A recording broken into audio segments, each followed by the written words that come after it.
Welcome to Legally Speaking, a podcast from the Utah Attorney General's Office.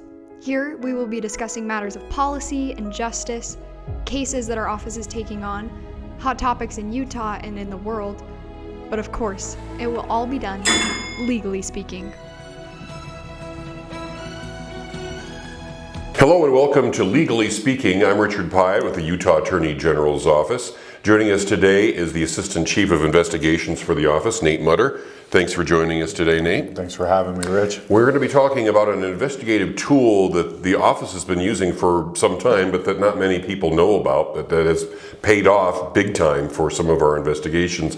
It's called Rapid DNA. You know about DNA tracing, but Rapid DNA is a new way to extract and interpolate DNA. Is that a word? Interpolate? Interpret DNA. Analyze. So, well, tell us anyway. Tell us about Rapid DNA, what it is, how it works.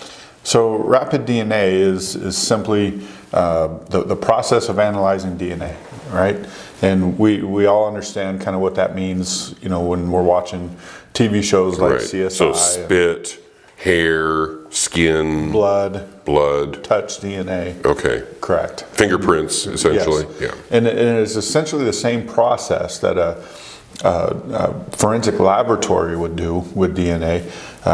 The technology was just able to do it faster. So whoever developed the technology was able to analyze DNA in under 2 hours, as opposed to, you know, a really fast turnaround time would be, 18 to 24 hours. Mm-hmm. But that's stopping everything that anyone's doing and focusing on a single sample. Normal DNA processes, I'd say, can take anywhere from a week to 2 weeks, and then depending on backlog, much longer than that. Okay.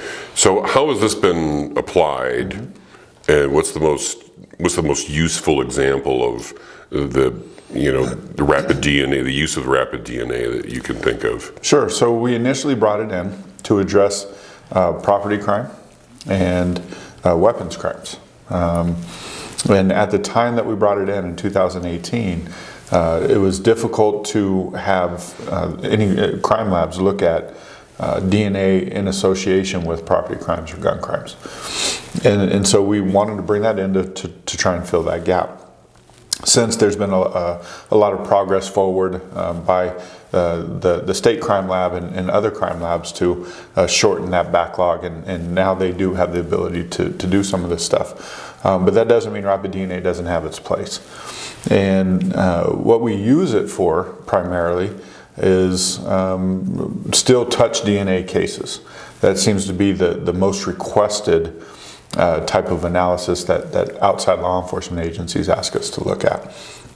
And a lot of it comes from, whether it be off clothing, whether it be off of, baggies of drugs, Mm-hmm. Illegal narcotics, weapons, you name it. And we've had a lot of success with Rapid DNA in general. We've had a couple high-profile cases that we've done. And we've done just a lot of unique kind of, just interesting cases as well. So if someone breaks into a place and they touch something, and then as they're searching for fingerprints, they're able to take the fingerprint and the DNA sample and then identify a person, does the person need to be in an existing database already? Or is there another way of identifying that person in addition to their fingerprint? Yeah, so good question. So when you're utilizing Rapid DNA technology, you have to be able to compare what you get on the crime scene to somebody, right? Because we cannot compare these samples to anything which would be in CODIS, which is the federal DNA database. Mm-hmm. And so you have to be able to have a suspect or a potential suspect. And then the agency would have to get a warrant if that person didn't want to give their buccal swab upon consent. Okay, what's a buccal swab? Cheek swab. Okay. So just a DNA sample. Okay. And so once the DNA sample of the potential suspect is obtained, we can then compare that to whatever was left behind at the crime scene. And you talk about, when people touch things. Yes, you leave behind DNA. You leave behind DNA everywhere. But it's tough to analyze DNA on something that's been touched maybe once or even twice.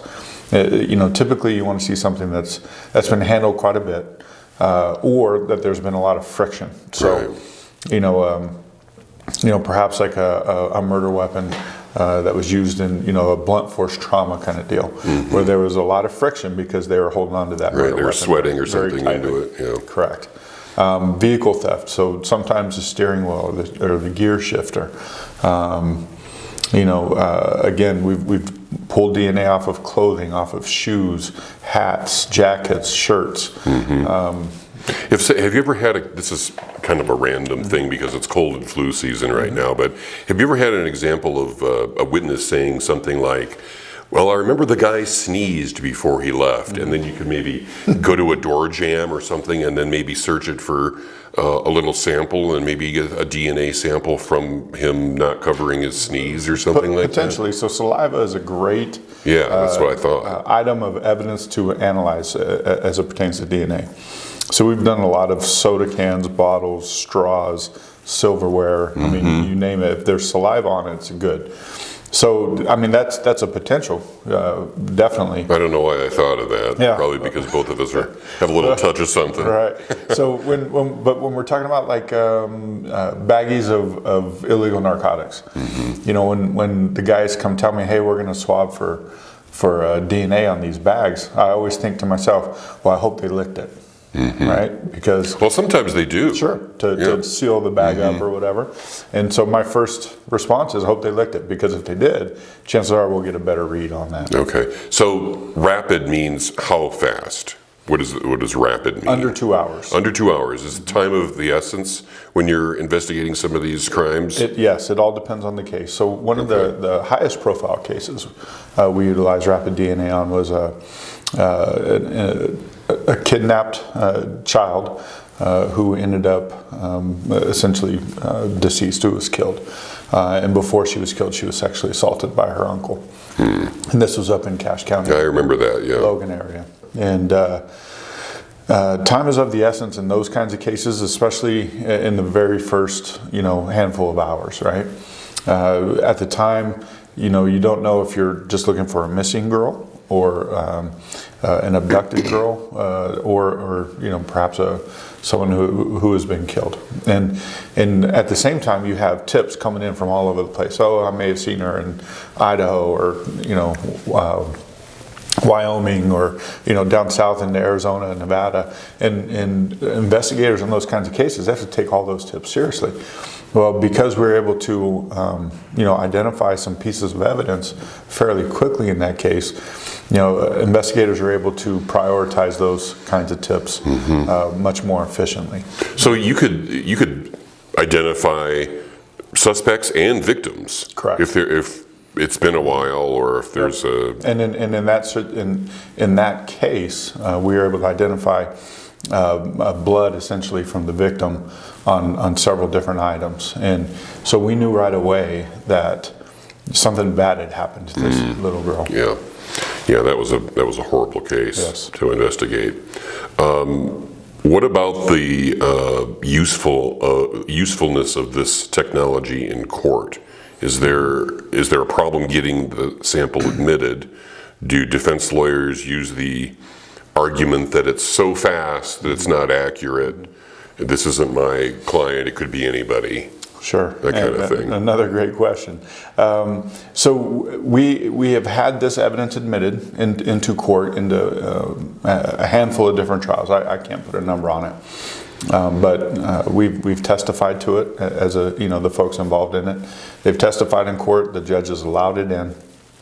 But the issue is essentially that this technology has never been challenged in court. Now, keep in mind, the analysis is the same between what a forensic crime lab would do and what this instrument would do, and it is a lab instrument, right? And but that being said, no one has challenged it. No defense attorney has said, I'm challenging, the reliability or the credibility of this certain piece of technology. Okay. But the reality is, the usefulness for you is that probably that you would be able to use it as probable cause to hold the suspect, Sure. and then a more in-depth analysis of the DNA samples could be done, Sure. and then that would shore up what you're saying. Right. Does it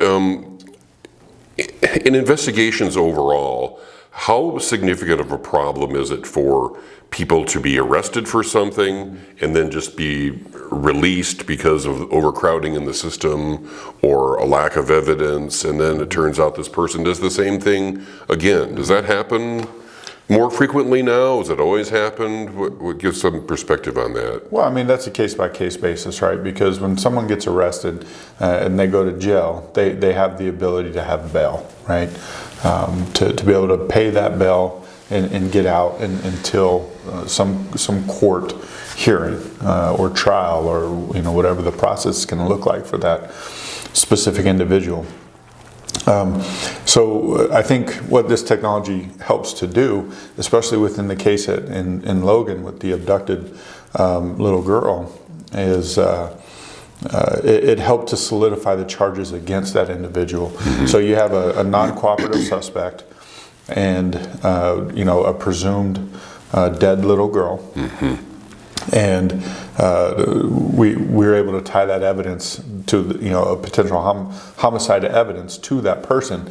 They utilized some of that evidence to charge that person with capital murder. Okay. And so that allowed the correction system to hold on to that person, okay, and not let them out as to be a public safety danger to anyone else. Just backing up for a second, what's your experience as a law enforcement officer? How long have you been working in law enforcement, would you say? Yeah, so I'll be in law enforcement 20 years in about 2 weeks. Okay. And then have you always worked in investigations, or were you out on the street as well? No, I started off as a patrol officer, as most officers do. I was a patrol officer in actually Logan, Utah, for about 3.5 years, and then I moved to the detective division there for about another 3, and then I've been at the Attorney General's office. So what I'm getting at is, do you remember the days before you had this tool? Oh, 100%. And is it possible for you to tell us how big of a difference it makes as far as at least holding people accountable, if not solving the crime, getting a conviction?